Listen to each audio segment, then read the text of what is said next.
নমস্কার সবাইকে। আমি মুন, আপনারা শুনছেন আমৃত্য ভালোবাসি তোকে, লিখেছেন সালমা চৌধুরী, পর্ব 13। আবির ভাইয়ের এত কঠিন কথাগুলো মেঘের মাথার 3 হাত উপর দিয়ে গেল। কিছুই বুঝতে পারল না সে। চিবুক নামিয়েছে গলায়, ওষ্ঠ উল্টিয়ে গাল ফোলালো। আবির সূক্ষ্ম দৃষ্টিতে দেখছে। আবার রাগান্বিত কণ্ঠে আবির বলে উঠল, এই যে সময়টা কাটাচ্ছিস সে সময় আর কখনো আসবে না। আজে বাজে চিন্তাভাবনা বাদ দিয়ে পড়াশোনায় মনোযোগ দে। মেঘ এবার বুক ফুলিয়ে শ্বাস নিল, ধীর কণ্ঠে ডাকল, আবির ভাই। সহসা আবিরের তীব্র রাগ বিলীন হয়ে গেছে। ভুরু কুঁচকে শান্ত চোখে তাকালো অষ্টাদশীর দিকে। তারপর মৃদুগামী কণ্ঠে বলে উঠল, হুম। এই হুমতে যেন এক আকাশ সম ভালোবাসা, আবেগ, অনুভূতি মিশে আছে। মেঘ অতর্কিতে তাকালো আবির ভাইয়ের অভিমুখে। এই মোহঘোর মেশানো হুম শোনার জন্য মেঘের আমৃত্য আবির ভাইকে ডাকতে ইচ্ছে হচ্ছে। মেঘ সারা জীবন আবির ভাইয়ের কানের কাছে ঘ্যান ঘ্যান করবে। আবির ভাই প্রতি উত্তরে শুধু হুম বললেই হবে। এসব ভেবেই অষ্টাদশীর ঠোঁটের কোণে হাসি ফুটে উঠেছে। আবির পুনরায় গম্ভীর কণ্ঠে বলল, কিছু বলবি? আবির ভাইয়ের কণ্ঠে মেঘের অনিন্দিত কল্পনাদের অবসান হলো। 1 সেকেন্ডেই গায়েব হলো ঠোঁটের কোণের মিষ্টি হাসি। চিবুক নামালো আবির ভাইয়ের মুখের দিকে, ওষ্ঠপুটো নেড়ে নম্রভাবে বলল, আবির ভাই, আপনি একটু তাড়াতাড়ি বাসায় আসবেন প্লিজ। আকস্মাৎ কথা বলে ফেলল মেঘ, কিন্তু এরকম শুরু হলো কাঁপাকাঁপি। বুকের ধুকবুকানি বেড়ে যাচ্ছে। আল্লাহ জানেন আবির ভাই থাপ্পড়ই দেন কিনা। সহসা দুহাত নিজের দুগালে রাখল মেঘ। আবির ধমক দিতে নিয়ে মেঘের এমন কাণ্ডে কপাল কুচকালো। ঢোক গিলে রাগ গিলে সহসা চাপা কণ্ঠে বলল, কেন? অষ্টাদশী গালে হাত রেখে কাঁপা কাঁপা কণ্ঠে বলল, আপনি বাসায় না ফিরলে আমার ঘুম আসে না। কথাটা বলেই দুচোখ বন্ধ করে কপাল কুঁচকে দাঁতে দাঁত চেপে ধরল মেঘ। আবির প্রশান্ত নেত্রে চাইল অষ্টাদশীর দিকে। মেঘের হালচাল দেখে ঠোঁটের কোণে হাসি ফুটে ওঠে, কিন্তু অষ্টাদশীর চোখ বন্ধ থাকায় শব্দহীন সেই হাসি দেখতে পেল না। আবির নিগৃহ দৃষ্টিতে তাকিয়ে আছে অষ্টাদিদির দিকে, যেন এই দৃষ্টি সহজে কাটানো সম্ভব না। কয়েক মুহূর্ত চলল এভাবে। কিছুক্ষণ পর আবিরের ফোনে কল আসায় মনোযোগ নষ্ট হলো। পকেট থেকে ফোন বের করলো। অফিসের কল, তৎক্ষণাৎ রিসিভ করলো। 30 সেকেন্ড হবে হয়তো, কথা বলে রেখে দিল। এতক্ষণে মেঘ অনেকটাই স্বাভাবিক হয়ে গেছে, কিন্তু গাল থেকে হাত নামায়নি এখনো। আবির কল কেটে পুনরায় শক্ত কণ্ঠে বলল, আমার তাড়াতাড়ি অফিসে যেতে হবে। আমার খাওয়া শেষ হওয়ার আগে তোকে যেন খাবার টেবিলে দেখি। এই বলে করিডোরের দিকে পা বাড়ালো আবির। মেঘ পিছন থেকে কোমল কণ্ঠে আবার ডেকে উঠল, আবির ভাই। আবির সহসা উত্তর দিল, হুম। এই হুমটা ছোট মেঘের বুকে বারবার যেন ধাক্কা লাগছে।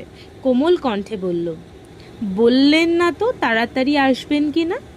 আবির ঘাড় ঘুরিয়ে তাকালো। মেঘ সঙ্গে সঙ্গে মাথা নিচু করে ফেলল। আবির কিছুটা স্বাভাবিক কণ্ঠে বলল, আসতে পারি যদি তুই আমার কথা মানিস। আর কিছু না বলে দ্রুত পায়ে নেমে গেল নিচে। আবির ভাই এত সহজে মেনে নিয়েছে ভেবেই মেঘ খুশিতে আত্মহারা হয়ে গেছে। দ্রুত ফ্রেশ হয়ে চুলগুলো ঠিকঠাক করে হুটোপুটি করে নিচে নামতে লাগলো। হাসি মুখে এসে বসলো আবির ভাইয়ের বিপরীতে। একবার দেখলো আবির ভাইকে, প্লেটের দিকেও তাকালো, কিন্তু ততক্ষণে আবির ভাইয়ের খাওয়া শেষ। মেঘ খাওয়া শুরু করতে করতে আবির ভাই খাওয়া শেষ করে উঠে ফ্রেশ হয়ে অফিসের উদ্দেশ্যে চলে গেল। মেঘ এক মুহূর্ত তাকিয়ে রইল আবির ভাইয়ের দিকে, তারপর স্বাভাবিক হয়ে খেতে শুরু করলো। আবির ভাইয়ের এত কথার মধ্যে হুম কথাটায় যেন বারবার কানে বাজছে মেঘের। সবগুলো কথাই মনে পড়ছে। খাওয়া শেষ করে রুমে গিয়ে শুয়ে শুয়ে আবির ভাইয়ের কথা ভাবছে। মেঘ মনে মনে নিজেকে প্রশ্ন করছিল, সেই প্রশ্নের উত্তর নিজেই দিচ্ছে। সব শেষে সব প্রশ্নের উত্তরটাই পেল। আবির ভাই চান আমি ভালোভাবে পড়াশুনো করি, তার মানে এতেই আবির ভাই খুশি হবেন। আজ থেকে আমি সিরিয়াসলি পড়াশুনো করব, তারপর দেখব আবির ভাই আমার সাথে ভালোভাবে কথা বলে কি না। কিছুক্ষণ শুয়ে থেকে সব ভেবে সহসা উঠে পড়তে বসল। মেঘ সবসময় জোরে পড়ে। মেঘ পড়লে করিডোর থেকে তো শোনা যায়ই, পাশাপাশি তানভীর বা আবিরের রুম থেকেও মোটামুটি শোনা যায়। গোসল, নামাজ, কোচিং, টিউশন সব কিছু সময় মতন করছে মেঘ, যেন আবির ভাই আর রাগ দেখাতে না পারে। কী সব ধ্বংসের কথা বলল, এইসব কথা, কঠিন কথা যেন আর না শুনতে হয়। আবির ভাই যেন সর্বদা কোমল ভালোবাসা মিশ্রিত কণ্ঠে বলে, আর কিছুই বলতে হবে না। এদিকে মনোনয়নের ফলাফল ঘোষণা হয়েছে। তানভীরদের এমপি দলীয় প্রতীকে মনোনীত হয়েছে। পার্টি অফিস থেকে শুরু করে এমপির বাড়ি পর্যন্ত হইচই শুরু হয়েছে। নিষেধাজ্ঞা অমান্য করে সব গণহারে মিছিল দিচ্ছে। প্রথমবারের মতো মনোনীত হয়েছেন এমপি। তানভীর সহ সভাপতি, সাধারণ সম্পাদক, সাধারণ সদস্যরা মিষ্টি খাওয়াচ্ছেন সবাইকে। এক পর্যায়ে এমপির বাড়িতে গেল তানভীর সহ আরও 2-4 জন। এমপির মেয়ে হাসি মুখে তানভীরের সামনে এসে দাঁড়ালো। বাবা মনোনয়ন পেয়েছে, এতে মেয়ের খুশির সীমা নেই। কিন্তু তানভীর মেয়েকে দেখে কিছুটা ঘাবড়ে গেছে। আবির ভাইয়া গত রাতে বুঝিয়ে গেল, তারপরও যদি মেয়ে পাগলামি করে আর সেটা এমপির নজরে পড়লে তানভীর শেষ। তানভীর কিছুটা ভীতু গলায় বলল, কিছু বলবেন? এমপির মেয়ে হাসি মুখে উত্তর দিল, না ভাইয়া। তানভীর কপাল কুঁচকে বলল, কি? এমপির মেয়ে হাসি থামিয়ে কিছুটা গম্ভীর কণ্ঠে বলল, আই অ্যাম সরি ভাইয়া, আমি আপনাকে এই কিছুদিন অনেক জ্বালিয়েছি। আপনি এতবার বলেছেন আবির ভাইয়ের গার্লফ্রেন্ড আছে, কিন্তু আমি বিশ্বাসই করিনি। গতকাল আবির ভাইয়া বলে গেছেন ওনার জীবনে অন্য কেউ আছে। এর জন্য আমি সিদ্ধান্ত নিয়েছি আর কোনোদিন ওনার কথা জিজ্ঞেস করব না আপনাকেও আর বিরক্ত করব না কখনো। আপনি অনেক ভালো। আমি চাই আপনি আব্বুর জন্য সর্বোচ্চ চেষ্টা করেন, যাতে আব্বু এমপি হতে পারেন। তানভীর চোখ ছানাবড়া হয়ে গেল। মনে মনে বলছে, বাহ ভাইয়া, তোমার 2 মিনিটের কথায় আমার 15 দিনের সমস্যার সমাধান করে দিলে। You are great bro. হাসি মুখে বলল, তুমি যে বুঝতে পারছো এতেই খুশি। এইটুকু বলে মেয়ের থেকে বিদায় নিয়ে এমপির সাথে দেখা করতে চলে গেল। বর্ষাকাল শুরু হয়ে গেছে, কিন্তু এখনো বৃষ্টি শুরু হয়নি। আজ বিকেল থেকেই আকাশে মেঘের গর্জন। মেঘ কোচিং শেষে বাসায় এসেছে। মেঘের গর্জনের শব্দে পড়তে বসতে ইচ্ছে করছে না, তাই ব্যালকনিতে দাঁড়িয়ে আছে। গোধূলি বেলায় টিপটিপ বৃষ্টি পড়া শুরু হয়েছে। মেঘ বেলকনিতে দাঁড়িয়ে রাস্তায় মানুষের ছোটাছুটি দেখছে। সবাই ছুটছে নিজস্ব গন্তব্যে। মেঘ ব্যালকনি থেকে হাত বাড়িয়ে বৃষ্টি ছোঁয়ার চেষ্টা করছে। বৃষ্টির ফোঁটার স্পর্শে মেঘের সমস্ত অনুভূতিরা যেন অবশ হয়ে যাচ্ছে। হাত বৃষ্টিতে রেখেই কল্পনার জগতে বিচরণ করছে মেঘ। মিষ্টি বাড়ার সঙ্গে সঙ্গে বৃষ্টির ছিটে ফোঁটা মেঘের চোখে মুখে পড়তেই হুঁশ ফিরল অষ্টাদশীর। ব্যালকনি থেকে রুমে চলে গেল। টাওয়াল দিয়ে হাত মুখ মুছে বিছানায় বসলো। মোবাইলের ডাটা অন করতেই একটা নোটিফিকেশন আসছে। ফেসবুকে ঢুকতেই সামনে আসলো আবির ভাইয়ের পোস্ট। অফিসের ব্যালকনি থেকে তোলা হাতের ছবি। ফোঁটায় ফোঁটায় বৃষ্টির পানি জমে আছে হাতে। সাথে বৃষ্টি নিয়ে সুন্দর একটা ক্যাপশন দিয়েছে। মেঘ মনোযোগ দিয়ে ছবিটা দেখছে। অনুভূতিরা যেন নাড়াচাড়া দিয়ে উঠেছে মনের ভেতর। আবির ভাইও বৃষ্টিতে হাত ভিজিয়েছেন, তার মানে আবির ভাইয়েরও বৃষ্টি ভালো লাগে। ভাবতেই লাজ্জুক হাসল মেঘ। নিজের ভালো লাগাগুলো যদি ভালোবাসার মানুষের সাথে মিলে যায় তাহলে আর কি লাগে। সন্ধ্যার পর ঘন্টা খানেক পড়াশুনো করলো মেঘ। বৃষ্টি বেশি থাকার কারণে জান্নাত আপু আসবেন না বলেছেন। বাড়ির কর্তারা বাড়ি ফিরে এসেছেন সেই বৃষ্টি শুরুর দিকেই। গাড়িতে চলাচল করায় বৃষ্টি ছুতেই পারেননি ওনাদের। তানভীরও হই হুল্লোড় করে বাড়ি ফিরেছে ঘণ্টাখানেক আগে। আকলিমা খান ডাকছেন সবাইকে খাবার খাওয়ার জন্য। মেঘ নেমেই একবার দেখলো ডাইনিং টেবিলের দিকে। আবির ভাই এখনও ফেরেননি, বাকি সবাই আছেন। মেঘ পা বাড়ালো টেবিলের দিকে, তখনই কাকভেজা হয়ে ফিরেছে আবির। মাথা থেকে পা পর্যন্ত ভিজে একাকার অবস্থা। মেঘ চেয়ারের হাতল ধরে দাঁড়িয়ে পড়ল। আবিরের ওই অবস্থা দেখে মোজাম্মেল খান বলে উঠলেন, কিরে এই বৃষ্টির মধ্যে আসতে গেলি কেন? বৃষ্টি কমলে আসতে পারতি। আবির চুল ঝাড়তে ঝাড়তে উত্তর দিল, অফিসে বসে থাকতে ইচ্ছে করলো না, সিঁড়ির দিকে যাচ্ছে। মালিহা খান ডেকে বললেন, তুই কি এখন খাবি নাকি পরে খাবি বাবা? আবির সিঁড়ি দিয়ে উঠতে উঠতে উত্তর দিল, 5 মিনিটের মধ্যে আসছি আমি। 5 মিনিটের মধ্যে ফ্রেশ হয়ে একটা হালকা গোলাপি রঙের শর্ট হাতার টি শার্ট সাথে কালো ট্রাউজার পরে নিচে নামলো। ততক্ষণে মোজাম্মেল খান, আলী আহমেদ খান চলে গেছেন। তানভীরেরও খাওয়া শেষের দিকে। আবির চেয়ার টেনে বসতে নিলে মেঘের নজর পড়ে আবির ভাইয়ের দিকে। এই প্রথমবার আবির ভাই শর্ট হাতার টি শার্ট পরেছেন, তাও আবার সাদা, কালো রং বাদে। মেঘ শব্দহীন হেসে উঠল। দৃষ্টি তার আবির ভাইতে নির্বদ্ধ। আবির বসে বলল, congratulation Tanvir, go ahead, best of luck. মেঘের দৃষ্টি এবার তানভীর ভাইয়ার দিকে যায়। তানভীর ভাইয়া খুশিতে গদগদ হয়ে উত্তর দিল, থ্যাংক ইউ সো মাচ ভাইয়া। আবির এবার কিছুটা চিন্তিত স্বরে বলল, এই বিষয়টা কি সাবধান হয়েছে? এবারও তানভীর হাসি মুখে জবাব দিল, জি ভাইয়া, আমার কাছেও মাপ চেয়েছে। মেঘ মনোযোগ দিয়ে দুই ভাইয়ের কথোপকথন শুনছিল। সহসা উত্তেজিত কণ্ঠে বলে উঠল, কি হয়েছে? আবির মেঘের দিকে তাকিয়ে উত্তর দিল, তানভীরদের নেতা দলীয় মনোনয়ন পেয়েছে।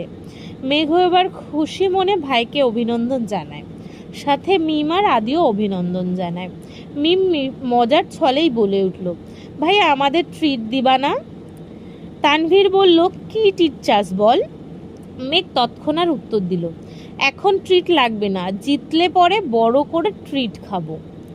তানভীর বলল, ঠিক আছে, আজকে তাহলে আমার পক্ষ থেকে তোদের নুডলস ট্রিট দেব, রাত 10টায়। মিম বলে উঠল, তুমি রান্না করবা ভাইয়া? তানভীর দাঁত বের করে হাসলো আর বলল, হ্যাঁ আমিই রান্না করব, সাথে ভাইয়া থাকবে। আবির আকস্মাৎ কপাল কুচলে ঠাট্টার স্বরে জবাব দিল, ইস, তুই টিট দিবি, আমি কেন হেল্প করব? আনন্দ যেমন তুই করে আসছিস, এখন কষ্টটাও তোকেই করতে হবে। তানভীর ভুরু গুটিয়ে এক পলক তাকালো ভাইয়ার দিকে, তারপর বলল, ঠিক আছে ঠিক আছে, আমিই করব। তোমাদের আমার রুমে দাওয়াত, রাত 10টায়। মেঘ, মিম আর আদি একসাথে বলে ওঠে, ইয়া। তানভীর আতকে উঠে বললে, এই থাম থাম, চুপ কর তোরা, বড় আব্বু আর আব্বু শুনলে সব আবন্ধ মাটি করে দিবে। তিনজনই থেমে গেল। তানভীর খাওয়া শেষ করে উঠে গেল। মেঘ খাচ্ছে, সাথে আবির ভাইকেও একটু পরপর দেখছে। কয়েকবার দেখার পর হঠাৎ আবির চোখ তুলে তাকাতেই চোখোচোখি হলো দুজনের। মেঘ তখনও শান্ত চোখে তাকিয়ে আছে। মেঘের চাউনি দেখে আবির কপাল কুঁচকালো, কিন্তু মেঘের সেদিকে নজর নেই। মিম আর আদি খাচ্ছে, তাই আবির কোনো কথা না বলে টানা দু তিনবার ভুরু নাচালো। এতক্ষণে মেঘের আবেশ কাটে। লাজুক হেসে মাথা নিচু করে ফেলে। মেঘ মাথা নিচু করেই খাবার শেষ করলো। রুমে গিয়ে আবারও পড়তে বসলো মেঘ।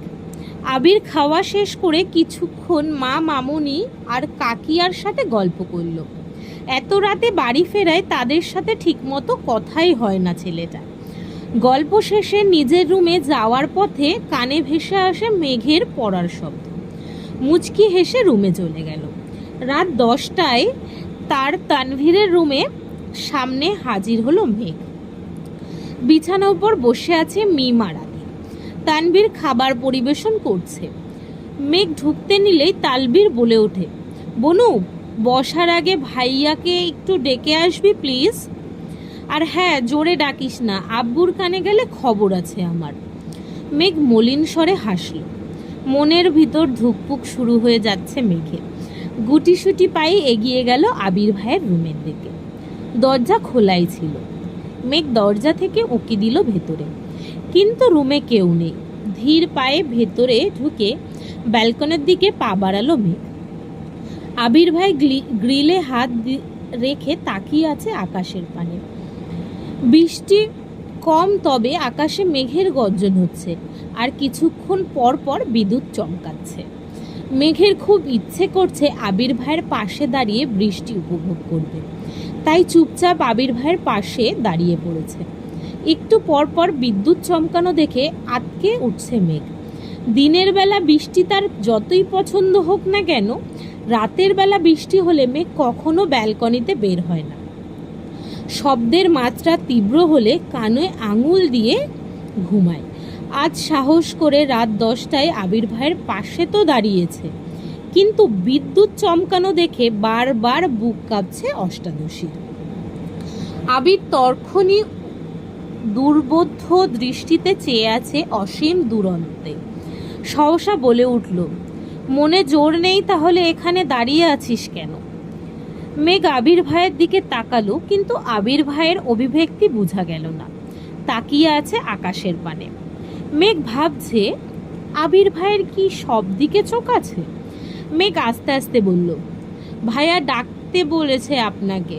আবির স্বাভাবিক কণ্ঠে বলল, তুই যা, আমি আসছি। মেঘ রুমে ঢুকতে নিতেই ঠাট্টার শব্দ হয়, সাথে বিদ্যুৎ চলে যাওয়ায় চিৎকার দিয়ে উঠল। আবির 2 কদম এগিয়ে সহসা মেঘের হাত জাপটে ধরে বলে, কি হচ্ছে, ভয় পাইছিস? আবির পুনরায় বলল, তুই ভিতরে ঢোক, আমি আছি, ভয় পাইস না। মেঘ 2 হাতে আঁকড়ে ধরে আবির ভাইয়ের হাত গুটি গুটি পায়ে ভেতরে ঢুকল। আবির এক হাতে বিছানার উপর থেকে ফোনটা নিয়ে ফ্ল্যাশ জ্বালালো। মেঘ তখনও শক্ত করে ধরে আছে আবির ভাইয়ের হাত। ফোনের আলোতে স্পষ্ট দেখা যাচ্ছে মেঘের ভয়ত্ব মুখমণ্ডল। কপাল কুঁচকে চোখ বন্ধ করে রেখেছে। আবির কোমল কণ্ঠে বলল, কিছু হয়নি, তাকা। মেঘ আস্তে আস্তে চোখ পিটপিট করে তাকাল। চোখ পড়ল আবির ভাইয়ের হাতের দিকে। 2 হাতে খামচে ধরে আছে আবির ভাইয়ের হাত। তৎক্ষণাৎ ছেড়ে দিল হাত। ততক্ষণে বিদ্যুৎ চলে এসেছে। মেঘ আর আবির ভাইয়ের দিকে তাকালো না, ছুটে চলে গেল রুম থেকে। ধীর পায়ে ঢুকলো তানভীর ভাইয়ার রুমে। বিছানার এক কোণায় বসে পড়ল মাথা নিচু করে। 1 মিনিটের মধ্যে আবিরও রুমে ঢুকলো। তানভীর সবাইকে খাবার দিতে ব্যস্ত হলো। নুডলস, চা, বিস্কুট, সাথে মুড়ি মাখিয়েছে। আবির তানভীরের দিকে তাকিয়ে ঠাট্টার স্বরে বলল, বাহ, এত আয়োজন, সাব্বাস। তানভীর হাসি মুখে বলল, খেতে ভালো না হলে কেউ অভিযোগ করবা না। সবাই খাওয়া শুরু করলো। মেঘের গলা শুকিয়ে কাঠ হয়ে গেছে, কোনোভাবেই খেতে পারছে না। কোনো রকমে চোখ তুলে তাকালো আবির ভাইয়ের হাতের দিকে। দেখার চেষ্টা করলো খামচিটা কতটা লেগেছে। আবির ভাই হাত ঘোরাতেই চোখে পড়ল সেই দাগ। 3 আঙুলের নখের চাপে চামড়া কেটে রক্ত জমাট বেঁধে গেছে। মেঘ আবির ভাইয়ের হাতের অবস্থা দেখে ভুরু কুঁচকাল। টলমল করছে চোখ। নিজের প্রতি খুব রাগ হচ্ছে, আর বারবার দীর্ঘশ্বাস ফেলছে। আদি আবির ভাইয়ের হাত দেখে চিৎকার দিয়ে উঠল, ভাইয়া, তোমার হাতে কি হয়েছে? সবার নজর পড়ল আবিরের হাতের দিকে। আবির এক পলক দেখল মেঘকে, তারপর স্বাভাবিক কণ্ঠে বলল, কিছু হয়নি, কোথায় লেগে কেটে গেছে। আজকের পর্ব এই অবধি। আবার নতুন পর্ব সবাই কালকে পেয়ে যাবে। যদি ভালো লাগে সবাই লাইক কমেন্ট শেয়ার করে দিও, আর সবাই সাবস্ক্রাইব করে দিও, আর আরও ভিডিও পেতে পেজটাকে ফলো রেখো। আজ আসছি, ধন্যবাদ সবাইকে।